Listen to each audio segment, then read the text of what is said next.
Saya, Salsabila Rita Putri dengan NPM 1841-2016 akan menjelaskan tentang definisi manajemen. Manajemen keuangan adalah kegiatan perencanaan, pengelolaan, penyimpanan, serta pengendalian dana dan aset yang dimiliki suatu perusahaan.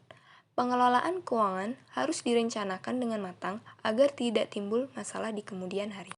Jadi saya di sini Piani Supratini ingin menjelaskan materi tentang peranan manajemen keuangan dalam perusahaan. Jadi peranan manajemen keuangan dalam perusahaan itu dibagi menjadi 3, yaitu yang pertama bertanggung jawab terhadap 3 keputusan pokok manajemen keuangan, pemerolehan, pembiayaan atau pembelanjaan, dan manajemen aktiva secara efisien. Yang kedua, meningkatkan pertumbuhan ekonomi sehingga kesejahteraan masyarakat meningkat. Dan yang ketiga, menghadapi tantangan dalam mengelola aktiva secara efisien dalam perubahan yang terjadi di lingkungan. Antara lain, 1. Persaingan antar perusahaan, 2. Perekonomian dunia yang tidak menentu, 3. Perubahan teknologi, 4. Tingkat inflasi dan bunga yang berfluktuasi. Nama saya Devanti Tanesa Wijaya dan saya akan menjelaskan tentang fungsi-fungsi manajemen dan juga lingkup manajemen keuangan. Fungsi-fungsi manajemen keuangan dibagi menjadi 2, yaitu yang pertama ada fungsi penggunaan dana yang berisikan tentang keputusan investasi atau capital budgeting or investment decision. Kemudian ada pembelanjaan aktif, bagaimana menggunakan dana secara efisien dan alokasi ke aktiva lancar dan juga aktiva tetap yang tergolong sebagai aktiva real. Yang kedua, ada fungsi mendapatkan dana or raising decision yang berisikan tentang keputusan pembelanjaan or financing decision, kemudian pembelanjaan pasif, bagaimana memperoleh dana yang paling efisien atau murah, dan juga yang tercermin di neraca sisi pasifa. Ada lingkup manajemen keuangan. Lingkup manajemen keuangan meliputi pembicaraan tentang keputusan-keputusan dalam bidang keuangan, yaitu keputusan investasi, keputusan pembelanjaan, dan kebijaksanaan dividen dengan tujuan memaksimumkan nilai perusahaan atau memaksimumkan kemakmuran pemegang saham. Selain itu, ada pelaksanaan fungsi-fungsi manajemen keuangan, yaitu penggunaan dana dan memperoleh dana lewat keputusan-keputusan investasi, pembelanjaan, dan kebijaksanaan dividen agar nilai perusahaan bisa meningkat. Tujuan manajemen keuangan. Manajemen keuangan umumnya berkaitan dengan pengadaan, alokasi, dan pengendalian sumber daya keuangan yang menjadi perhatian. Tujuan manajemen keuangan meliputi 1. Tujuan manajemen keuangan yaitu untuk memastikan pasokan dana yang teratur dan memadai untuk masalah tersebut. Yang kedua, tujuan manajemen keuangan yaitu untuk memastikan pengembalian yang memadai kepada pemegang saham yang akan bergantung pada kapasitas penghasilan, harga pasar saham, ekspektasi pemegang saham. Dan yang ketiga, tujuan manajemen keuangan untuk memastikan pemanfaatan dana yang optimal setelah dana diperoleh dan dana tersebut harus digunakan semaksimal mungkin dengan biaya paling rendah. Yang keempat, tujuan manajemen keuangan untuk memastikan keamanan investasi, yaitu dana harus diinvestasikan dalam usaha yang aman sehingga tingkat pengembalian yang memadai dapat dicapai. Dan yang kelima, tujuan manajemen keuangan yaitu untuk merencanakan struktur modal yang sehat dan harus ada komposisi modal yang sehat serta adil sehingga keseimbangan antara hutang dan modal ekuitas dapat terjaga. Nah, di sini saya akan menjelaskan tentang peran akuntansi dalam corporate governance. Corporate governance merupakan peran informasi akuntansi yang paling penting. Dalam konteks ini, valuasi dan peran akuntansi menjadi saling berhubungan. Dalam konteks bahwa investor bersedia berinvestasi pada perusahaan merupakan fungsi informasi, efisiensi, dan tingkat likuiditas pasar modal.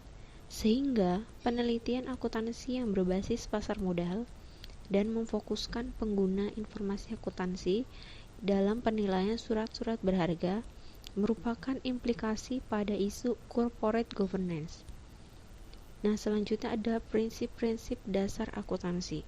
Yang pertama adalah prinsip entitas ekonomi, yaitu adalah sebuah kesatuan usaha baik berdiri sendiri maupun terpisah dari entitas ekonomi. Dengan kata lain, aset yang dimiliki oleh sebuah perusahaan harus dipisah dengan aset milik pribadi. Yang kedua adalah prinsip periode akuntansi. Disebut dengan prinsip kurun waktu yang artinya penilaian dan pelaporan keuangan sebuah perusahaan dibatasi oleh periode waktu tertentu.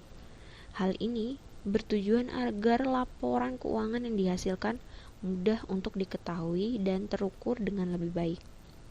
Yang ketiga adalah prinsip satuan moneter. Dalam prinsip ini, pencatatan transaksi keuangan hanya dinyatakan dan diukur dalam bentuk mata uang. Artinya, prinsip ini tidak melibatkan faktor kualitatif seperti mutu, kinerja, prestasi, dan lain-lain, karena tidak dapat diukur dalam bentuk uang.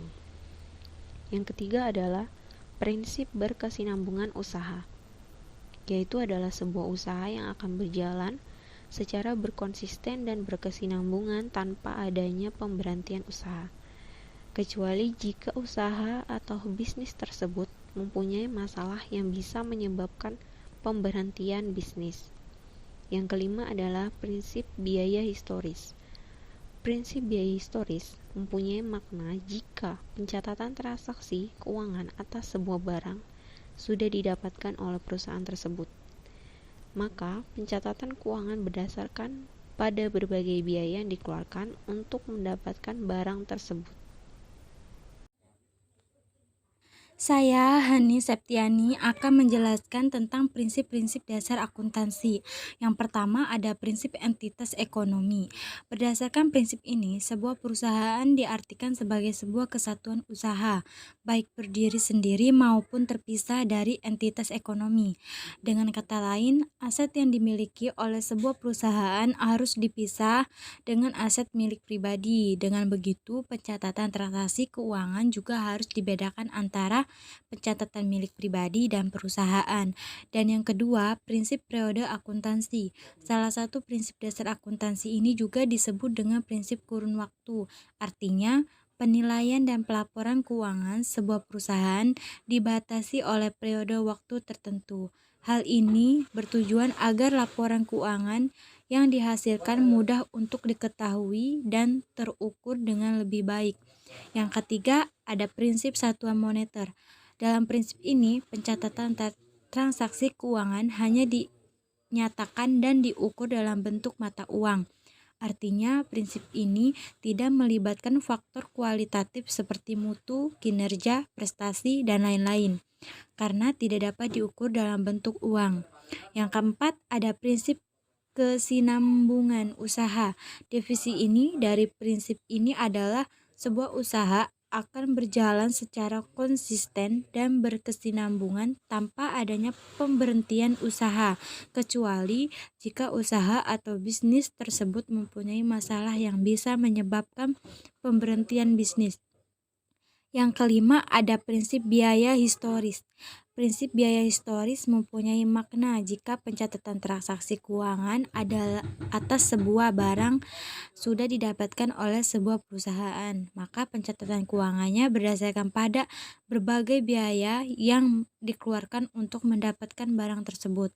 Apabila ada proses tawar-menawar, maka harga yang dicatat adalah harga yang menjadi kesepakatan kedua belah pihak.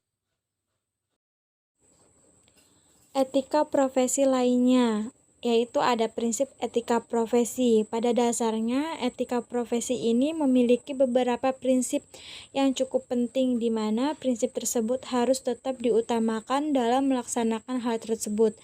Prinsip-prinsip ini meliputi antara lain, yang pertama ada prinsip tanggung jawab. Setiap tenaga kerja yang telah profesional sudah seharusnya bekerja dengan diliputi rasa tanggung jawab yang besar. Pekerjaannya harus dilakukan dengan baik sehingga hasilnya bisa maksimal. Dengan adanya rasa tanggung jawab dalam menjalankan suatu pekerjaan, maka Anda bisa dinilai sebagai memiliki sumber daya manusia yang berkualitas. Yang kedua ada prinsip keadilan. dalam menjalankan setiap pekerjaan dan tanggung jawab yang diembannya, maka seorang pegawai atau tenaga kerja haruslah mengedepankan keadilan. Keadilan memang harus diberikan kepada siapa saja yang berhak menerimanya, termasuk dalam hal bekerja. Seorang profesional sudah tentu harus menyelesaikan tugasnya secara mandiri dan tidak melimpahkan tanggung jawabnya pada orang lain. Pegawai yang profesional juga tidak akan mencari kemudahan untuk kepentingan diri sendiri karena adanya karakter adil yang dimiliki. Yang ketiga ada prinsip otonomi. Jika Anda bekerja dan Anda memiliki suatu jabatan di dalam perusahaan, maka berarti Anda memiliki wewenang untuk menjalankan pekerjaan Anda. Anda dapat melakukan segala hal yang berkaitan dengan pekerjaan dan tanggung jawab Anda. Tentunya wewenang Anda ini harus dijalankan sesuai dengan kode etik yang dimiliki oleh Anda sebagai seorang profesional. Dengan demikian, maka setiap tugas Anda dapat diselesaikan dengan baik. Yang keempat ada prinsip integritas moral. Yang dimaksud dengan integritas moral di sini adalah kualitas moral dalam diri Anda yang harus dilakukan secara konsisten. Tentunya konsistensi dalam hal menjalankan moral ini berkaitan dengan profesionalitas Anda di dalam melakukan pekerjaan dan tanggung jawab. Tentu Anda juga harus memiliki komitmen pribadi untuk selalu menjaga nama baik profesi. Moral yang demikian akan membawa Anda untuk bisa bekerja dengan baik dan selalu mengutamakan kepentingan bersama. Saya, Salsabila Rizita Putri, akan menjelaskan tentang manfaat etika profesi. Yang pertama, ada meningkatkan tanggung jawab dan prinsip profesionalitas serta menciptakan ketertiban. Yang kedua, mencegah campur tangan dari pihak lain dan melindungi hak pekerja serta membantu penyelesaian masalah. Setelah itu ada fungsi etika profesi. Yang pertama, sebagai pedoman seluruh profesi. Yang kedua, sebagai alat kontrol sosial bagi masyarakat umum dan sebagai sarana untuk mencegah adanya campur tangan dari pihak luar organisasi. Setelah itu ada tujuan etika profesi. Yang pertama, untuk menjunjung tinggi martabat dan meningkatkan pengabdian. Yang kedua, menjaga dan mengelola kesejahteraan dan membantu meningkatkan mutu serta pelayanan. Yang ketiga, untuk menentukan standar baku dan meningkatkan kualitas organisasi. Saya Hani Septiani. Di sini saya akan membacakan kesimpulan. Berdasarkan pembahasan masalah di atas, maka dapat disimpulkan bahwa upaya untuk mengatasi pelanggaran etika harus diarahkan pada peningkatan rasa tanggung jawab sosial, baik terhadap masyarakat secara menyeluruh atau para pegawai. Manajemen keuangan dengan demikian merupakan suatu bidang keuangan yang menerapkan prinsip-prinsip keuangan dalam sebuah organisasi untuk menciptakan dan mempertahankan nilai melalui pengambilan keputusan dan manajemen sumber dana yang tepat, dan memberikan banyak manfaat yang positif, sama halnya saat memutuskan untuk menggunakan produk yang tepat bagi sistem keuangan perusahaan. Selain itu, mudah pula untuk diakses, mudah untuk melakukan persetujuan rembus ataupun pengeluaran kas.